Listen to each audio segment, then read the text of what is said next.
Anand કલેક્ટરશ્રીની કચેરીમાંથી record શાખની અગત્યની file ગુમ થયાની ઘટનામાં ગંભીર વિકાર નોંધાયો છે। આ મામલે તત્કાલીન ફરજ બજાવતા નાયબ મામલતદાર જે.ડી. પટેલની લોકલ ક્રાઇમ બ્રાન્ચ દ્વારા ધરપકડ કરવામાં આવી છે।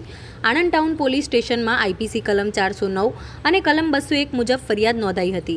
ફરિયાદ મુજબ બોરસદ તાલુકાના બ્લોક સર્વે નંબર 568 એક અંગેની જમીન બાબતે હિજરતી પ્રકારની દસ્તાવેજી ફાઇલ નાયબ મામલતદારશ્રીએ દુરુપયોગથી રેકર્ડ શાખમાંથી લીધી હતી અને ત્યારબાદ તેને પાછી ન કરવાના કારણે ફાઇલ ગુમ થઈ ગઈ હોવાનું સામે આવ્યું છે।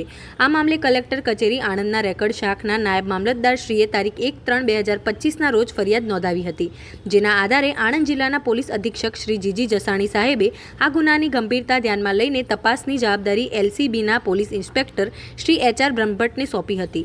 તપાસ દરમિયાન કલેક્ટર કચેરીના સંલગ્ન વિભાગના કર્મચારીઓના નિવેદનો લેવામાં આવ્યા હતા તથા જરૂરી રેકર્ડ પણ કબજે કરવામાં આવ્યા હતા। સમગ્ર તપાસ દરમિયાન જાણવા મળ્યું કે ગુમ થયેલી ફાઇલ તે સમયે ફરજ બજાવી રહેલા નાયબ મામલતદાર શ્રી જે.ડી. પટેલે જ મંગાવેલ હતી।